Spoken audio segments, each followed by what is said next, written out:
avec nous toujours Jocelyn Gloma, guadeloupéen, ancien pro, je vous l'ai dit, sélectionneur et entraîneur, diplômé.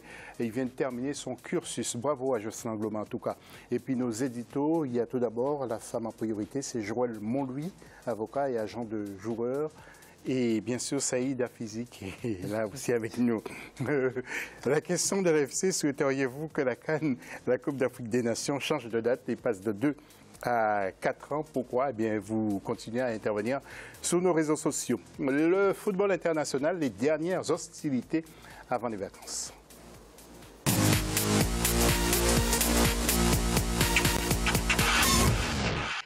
Et c'est le domaine de Joël Montlouis, bien sûr, avec la finale de la Ligue des champions féminines. C'était à Cardiff et l'équipe du Paris Saint-Germain qui a perdu sur tir au but dans cette équipe antillaise.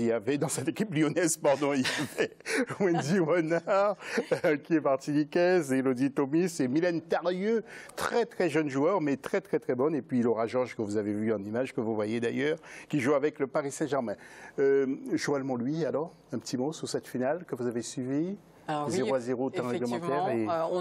on est en présence d'un match, on va dire, un petit peu décevant, où on a pu un peu s'ennuyer, ce qui est quand même finalement assez rare dans le football féminin, contrairement à ce qu'on pourrait penser. Là, je pense qu'effectivement, elles étaient un peu, compte tenu de l'enjeu, il y a dû avoir un petit peu, on va dire, un peu plus de stress, ce qui fait que ça a un peu cristallisé les positions. Mais sinon, on a eu quand même de beaux gestes techniques et au final, une finale à l'arraché, au tir au but, comme on a pu le voir. Oui, et je sais qu'il suit de près Wendy Renard, parce que oui, vous êtes des amis. C'est une amie comme Laura. Mais il est vrai que, oui, c'est vrai, c'était, je dirais pas décevant le match, mais c'était assez fermé. Mais quand on regarde l'année dernière, c'était pareil, contre... Ouais, ça s'est terminé au pénalty, donc c'est assez souvent. Maintenant, c'est comme les garçons, c'est calculé et c'est des finales, donc il ne faut pas les perdre. Exactement. Voilà. Et les Lyonnaises qui ont perdu leur entraîneur, Gérard Prêcheur, alors ça n'allait pas très bien avec le président Aulas, c'est normal. Qu'il soit parti. Il disait qu'il est infidèle, mais bon, il avait trop de pression. Il y avait un contentieux entre Aulas et son entraîneur déjà avant même cette finale-là. Il avait été convenu qu'ils allaient se séparer, mais il était convenu de ne pas le faire fuiter avant la finale. Et c'est le coach lyonnais qui l'a fait fuiter via son agent, etc. On ne va pas rentrer dans les détails, qui a fait fuiter cette information-là. Donc il gagne la Ligue des Champions, mais il est viré. Voilà, ça c'est le quotidien d'un certain nombre de coachs dans le monde. Ronald Pedros, c'est le bon candidat? Je ne sais pas, c'est quelqu'un qui n'a pas d'expérience d'entraîneur, mais qui va prendre et se faire la main. C'est quelqu'un qui a un vécu quand même au niveau du football français.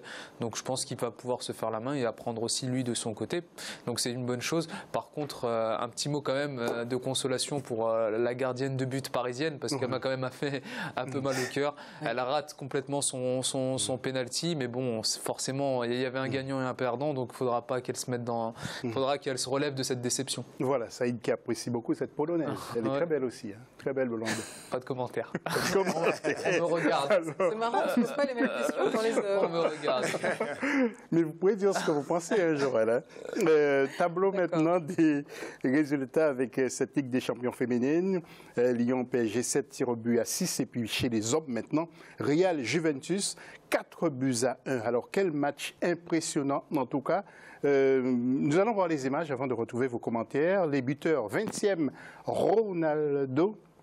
Donc très très beau but à la 20e minute. Ensuite Mandzukic pour la Juventus. Ronaldo toujours lui. Mandzukic. Et puis 71e, pardon, c'est Casemiro pour le Real.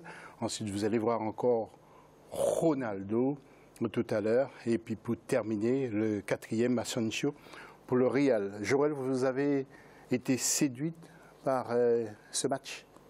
Ce qui est étonnant, c'est-à-dire qu'il y a eu un petit peu de rythme. La première mi-temps où effectivement on avait la Juventus qui était très très bien rentrée dans le match très rapidement, où on est un petit peu on va dire à part égale au niveau de la première mi-temps, et ensuite effectivement le but de Casemiro et la Juventus, leur défense qui effectivement, je dirais même qu'elle s'effondre purement et simplement parce qu'ils ont pris un gros coup au moral, et derrière le Real n'a pas pardonné. Cristiano était juste derrière, donc en 3 minutes après ils se prennent le 3-1. Bon, là, les jeux sont faits sans compter le carton rouge. Vous étiez pour la Juve ou bien le Real? J'étais plutôt pour la Juve. Pour la Juve. Moi je croyais que la Juventus avait la meilleure défense européenne, je n'allais pas dire du monde, mais... Oui, c'est vrai que moi aussi, j'étais très déçu de la Juve. Très déçu parce que, bon, vu ce qu'ils ont montré contre le Barça, au match aller comme au match retour, je m'attendais quand même à un match beaucoup plus fermé, il est vrai, et avec leurs qualités, les qualités des attaquants, un match serré. Mais la Juve m'a déçu à ce niveau-là. C'est-à-dire, pourquoi c'était aussi ouvert? Ouais. Il faut se poser la question. Et quand vous jouiez à Valence, je sais, vous avez eu la possibilité de battre le Real en championnat et en coupe. Hein. En championnat. Mais on a eu l'occasion de faire une finale, on a pris 3-0. Donc voilà. Et la finale de la Champions League en 2000. Non, mais ça c'est le Real. Ça c'est les grandes équipes qui arrivent en finale et qui font souvent la différence. Et ça on le voit. Dès que c'est le Real ou le Barça, il n'y a même pas à se poser de questions. Oui. Voilà. Alors Saïd, il y a bien sûr un Caraïbéen, c'est un Costaricain, c'est Keylor Navas qui était dans les buts. Et puis j'ai vu que les deux fils de Zidane, mais Zidane il est malin, font partie de l'équipe du Real. Mais les deux fils de Zidane, mais il n'y en avait qu'un seul sur la feuille de match, c'était Enzo Zidane. Oui, il était sur la feuille de match, il a gagné la Ligue des Champions. Mais c'est pas une critique, il a raison. Il faut penser à la famille d'abord. C'est vrai. C'est vrai. Non, mais il faut bien le signaler parce qu'il a mis Enzo Zidane. Donc Enzo, il est sur la feuille de match. Donc Enzo Zidane, qui est un joueur de l'équipe B du Real Madrid, a gagné la Ligue des Champions dans son palmarès. Alors que c'est quelque chose d'extraordinaire. Mais je préfère quand même qu'on parle de Zinedine Zidane, le coach. Il gagne la deuxième Ligue des Champions. Il gagne le titre, donc il gagne la Liga devant Barça. Donc je préfère qu'on parle de ça. Zinedine Zidane va faire taire beaucoup de personnes qui disaient que c'était de la chance sa première Ligue des Champions, qui bénéficiait d'un certain nombre de vents favorables parce que le Real Madrid, parce que ci, parce que ça. Là, il fait taire toutes les critiques. Il montre une fois pour toutes qu'il est un grand coach. Il y a plein de choses qui le montrent. Cristiano Ronaldo, la gestion, faire accepter à Cristiano Ronaldo de se mettre sur le banc certains matchs de championnat, aller faire accepter ça à Cristiano Ronaldo. Casemiro, Rafa Benitez voulait s'en séparer. Il n'en voulait pas. Casemiro. Il le remet dans... mais il est fort, ce garçon. Qui ça? Casemiro. C'est un guerrier. Non, mais c'est de la folie. C'est une des pièces maîtresses de Zidane. Il faut ça dans une équipe. Quelqu'un qui va bosser pour les autres. Bien sûr, on a cette rassurance. Ah non, c'est vraiment impressionnant. Donc félicitations. Alors, Zizou. Oui. Je voulais vous faire un petit cadeau à Jocelyn Gloma. C'est lui faire écouter, tiens, Wendy Renard qui parle du football africain. Wendy Renard. Le football féminin, je ne le connais pas assez, mais je pense que ça se ressemble beaucoup par rapport aux Antilles. C'est un football qui se développe et de par les nations aussi, le Cameroun, quand je regarde l'Afrique du Sud, ce sont des nations qui sont là, donc qui se développent. Comme je dis, tout le monde progresse tactiquement, ça se sent.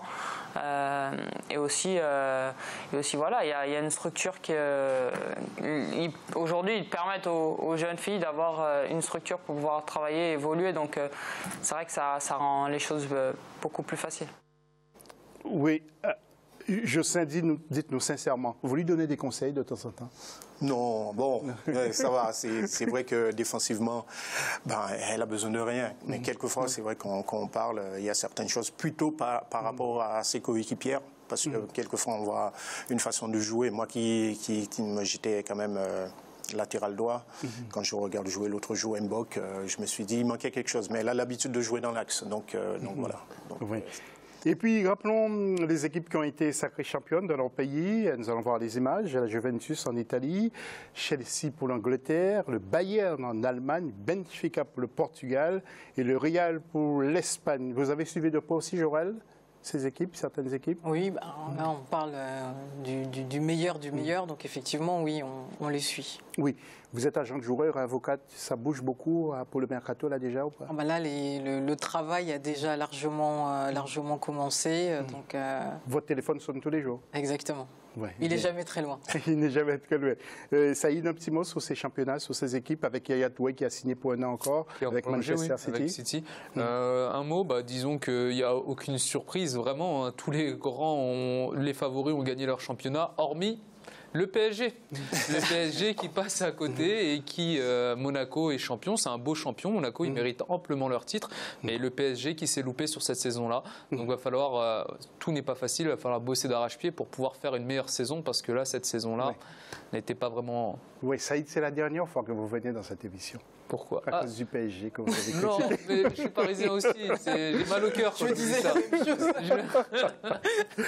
Alors, nous allons parler de Jocelyn Gloma, à qui nous avons voulu rendre hommage. Jocelyn qui a été l'un des meilleurs arrières latéraux du monde. Et vous avez joué à Lille, Rennes, PSG, OM, Torino, Inter de Milan, Valence, international français et entraîneur adjoint de la sélection de la Guadeloupe qui a été jusqu'en demi-finale de la Gold Cup. C'était face au Mexique. Vous avez perdu combien? 1-0. 1-0 seulement, mais oui. Seulement. Et Jocelyn, nous allons vous voir, tiens, c'est à Valence. Regardez, vous découvrez votre entre. Racontez-nous, commentez. Non, moi, là, c'était un petit retour. Mais il est vrai que j'avais emmené mon fils faire un essai à Valence parce qu'il joue au foot, il voulait jouer. Donc, et j'ai profité aussi pour revoir ce stade qui a bien changé. Ouais, qui a bien changé, ça c'est vrai. Hein, c'est l'évolution, c'est le monde du foot, c'est totalement différent. Parce que moi, ça fait 15 ans que j'ai arrêté. C'est autre chose. Je sais, vous êtes prêt à l'entraîner n'importe où, en Afrique par exemple, si on vous appelait une sélection? Ça va être difficile, ça va être très difficile. Hein. Moi, j'ai décidé de passer mon diplôme, ça fait un moment, j'avais commencé en 2005. Bon, après, ça s'est arrêté, pourquoi, je ne le sais pas, avec pas mal de joueurs, notamment Zidane qui y était. Et ça s'est arrêté, après je me suis dit, je rentre chez moi et j'ai été tranquille. J'entraînais sans les diplômes, mais là, j'ai décidé de le passer, on verra. Mais, en France ou plus dans la Caraïbe, aux Antilles? Vous êtes prêt à travailler avec une équipe ici? Moi, mon truc, c'est quand même travailler avec les jeunes. Donc, je ne pense pas aller au plus haut niveau. Plus la formation? Plus dans la formation. Et si demain, bon, bien sûr, il y a un club qui est intéressé, pourquoi pas.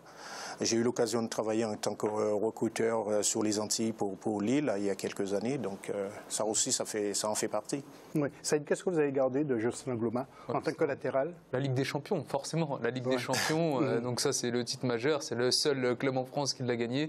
Jocelyn a gagné la Ligue des Champions. Son nombre de matchs, sa longévité. Donc ça dénote forcément d'une hygiène de vie et d'un professionnalisme quand on va aussi loin dans la longévité en tant que footballeur. Donc, et ces dernières années avec le FC Valence. Oui, on le voit. D'ailleurs, on lui donne 20 ans. Mais je suis bien rasé. J'aurais dit 28. 28, oui. Merci beaucoup. D'ailleurs, je lui demande de temps en temps en antenne qu'est-ce qu'il mange. J'aimerais bien. C'est comme tout le monde. Hein. Après la carrière, on se laisse aller, mais bon. Là, ça ne se voit pas du tout. Là. Métabolisme, je ne sais pas, je ne me pose pas de questions en tout cas à ce niveau-là. Champion d'Espagne devant le Real, devant le Barça, 2002. Ouais, moi, mon gros défaut, si je mange trop de couscous. C'est bon, ça. On l'a beaucoup. Voilà, en tout cas, merci à Zep Kouété, merci à Jorel Monlouis, merci à Saïd Hafizi, merci à Jocelyn Gloma d'être venu dans cette émission. Merci à tous ceux qui nous ont suivis. Et puis on vous dit, eh bien, rediffusion. N'oubliez pas, tous les lundis soirs, 22h30, et puis à la semaine prochaine, bien sûr, pour un nouveau numéro. Et tiens, je voulais juste vous donner quand même la réponse pour le sondage. Souhaitez-vous que la CAN change de date et passe de 2 à 4 ans? Alors, nous avons réalisé un sondage qui est sur Twitter qui nous montre que 63% des votants pensent que la périodicité doit rester la même, à savoir 2 ans, contre 37% qui pensent qu'elle devrait changer pour avoir lieu tous les 4 ans. Et puis Frégis Ogou qui nous dit plutôt de 2 à 3 ans et 8 équipes de plus seraient très bon. Et puis Thierry Mugler qui nous dit c'est une très bonne chose, une très bonne idée qui suscite davantage d'engouement et d'intérêt. Voilà pour l'essentiel de l'actu. Merci, bonne soirée et tout à l'heure d'autres infos sur Africa 24. Salut.